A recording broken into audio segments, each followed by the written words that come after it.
हरियाणा में कांग्रेस पार्टी के वरिष्ठ नेता और हिसार जिले के प्रभारी जयप्रकाश ने कहा है कि जनता को ये जानने का पूरा हक है कि राजनीतिक दलों को चांद कहां से मिला है और किसने दिया है। लोकसभा और विधानसभा के नगर निगम चुनाव करवाए जाने के मुख्यमंत्री मनोहर लाल के बयान को लेकर जेपी बोले कि ये संभव नहीं है। हिसार में जयप्रकाश से खास बातचीत करने पहुंचे हैं total news associate editor doctor Mahesh Kumar. इस दौरान उन्होंने क्या कुछ कहा वो भी सुन लीजिए। पार्टी के वरिष्ठ नेता और हिसार जिले के प्रभारी जयप्रकाश इस वक्त हमारे साथ बने हुए हैं। जयप्रकाश जी, हरियाणा के मुख्यमंत्री मनोहर लाल ये कह रहे हैं कि लोकसभा चुनावों के साथ ही करवाए जा सकते हैं विधानसभा चुनाव, और एक नई बात भी इसमें अब जोड़ दी गई है, 8 नगर निगमों के चुनाव भी एक साथ करवाए जा सकते हैं। देखिए, मुख्यमंत्री जी क्या कहते हो तो वो बताएंगे, लेकिन मैं मुख्यमंत्री जी से कहना चाहता हूँ, ये तो ठीक है कि लोकसभा और विधानसभा इकट्ठे हो सकते हैं, लेकिन जो निकाय के चुनाव हैं, जो कारपोरेशन के चुनाव हैं, वो इसके साथ कैसे हो सकते हैं? क्योंकि दोनों अथॉरिटी अलग अलग है। वो भारत सरकार चुनाव आयोग कराता है और ये कराता है स्टेट इलेक्शन कमीशन, तो इकट्ठे कैसे हो सकते हैं? सवाल नहीं पैदा होता। और ये तो इस तरह का अगर इकट्ठे की बात मुख्यमंत्री जी करे तो मुख्यमंत्री जी ने जनता को बताना चाहिए कैसे कराओगे। मुझे नहीं जचता, क्योंकि ये अपनी खोई हुई जमीन को ढूंढने में लगे हुए हैं। ये असफल प्रयास है इन लोगों के, अब लोगों को भ्रमित करने का काम कर रहे हैं। ऐसा कुछ नहीं हो सकता, असंभव है। नायब सिंह सैनी को प्रदेशाध्यक्ष की कुर्सी सौंप दी गई है। अब रणनीतिकार ये मान रहे हैं कि पूरा इलेक्शन जाट और गैर जाट में भारतीय जनता पार्टी तब्दील कर सकती है, तो ऐसे में अब गठबंधन का भविष्य क्या रहने वाला है? क्या कुछ संभावनाएं बनी हुई है? नहीं, देखिए, नायब सैनी के बनाने से, धनखड़ साहब को हटाने से कोई फर्क नहीं पड़ता।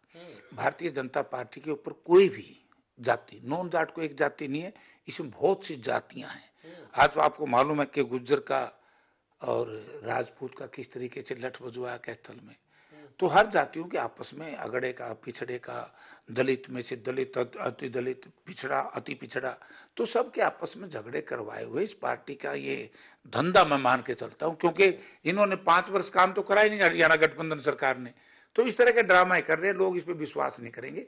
और कांग्रेस पार्टी एक बात बड़ी साफ कह रही है, इससे क्या फर्क पड़ता है? ये जाति जनगणना क्यों नहीं करवा रही? जाति जनगणना कराई, और जो महिला आरक्षण बिल लेकर के आए लोकसभा में, उसमें ओबीसी की महिलाओं का क्या कसूर है? उनको शामिल क्यों नहीं किया गया? लेकिन मुख्यमंत्री तो ये भी कह रहे हैं कि परिवार पहचान पत्र में जातियों का पूरा डाटा उनके पास उपलब्ध है, कोई जरूरत जातिगत जनगणना की हरियाणा में तो नहीं है। क्यों नहीं है? फिर पब्लिश करो। फिर हम ये कह रहे हैं भाई, जिस जाति का जितना भी पॉपुलेशन है, जनसंख्या है, उसके आधार पर उनको हक दो। यही तो हमारी लड़ाई है सरकार से। और बीजेपी लोग अब जात पात के नाम से बीजेपी राजनीति तो करती है, लेकिन उस जाति के लोगों को ये तो बताओ कि तुम्हारी जनसंख्या कितनी है, वो बताने से क्यों बच रही है? आप बीजेपी के ये सुपगे कामयाब नहीं होंगे। अब जनता इनकी बात पे विश्वास नहीं करेगी, क्योंकि इन लोगों ने, चाहे सेंट्रल गवर्नमेंट ने किए चाहे प्रदेश सरकार ने किए, जनता के साथ धोखा किया, हर जाति को जाति से लड़वाने का काम किया। तो इसलिए इन पर कोई विश्वास नहीं करेगा। कोई नायब सैनी को बना दो तो नायब सैनी का भी पता लग जाएगा क्या है। धनखड़ साहब को बना रखा था, क्या धनखड़ साहब के साथ जाट लग गए थे क्या? नायब सैनी के साथ सारे बिश्नोई लग जाएंगे क्या? राजकुमार जो सैनी, जो इन्होंने ही इन्हीं की पार्टी का था, उसका परसों मैंने कैथल में एक प्रदर्शन देखा है, वो बड़ा दर्दनाक और बड़ा खतरनाक संकेत थे उस प्रदर्शन के। तो इससे कोई फर्क नहीं पड़ने वाला, जो बेकार बातें हैं। मुझे बताइए कि चुनावी बॉन्ड के जरिए जो चंदा राजनीतिक दल ले रहे हैं, केंद्र की सरकार की तरफ से एक एफिडेविट यहां पर दे दिया गया और साफ ये बात कह दी गई कि जनता को ये जानने का अधिकार ही नहीं है कि चुनावी बॉन्ड के जरिए जो पैसा राजनीतिक दलों को मिला है वो किसका है, कहां से आया। देखिए, जो आज मैंने भी अखबार में पढ़ा है, ये केंद्र सरकार की गलत बात है। चुनावी बॉन्ड है, लेकिन जनता को क्यों नहीं बता रहे? आप ईडी भेज करके तो हर आदमी का हिसाब मांग रहे हो, हर पॉलिटिशियन का हिसाब मांग रहे हो, हर व्यापारी का मांग रहे हो, हर कर्मचारी का हिसाब मांग रहे हो। तो पार्टियां अपना क्यों नहीं देती? पार्टियों को देना चाहिए, और पहले देते रहे हैं, अब क्यों मना कर रहे हैं?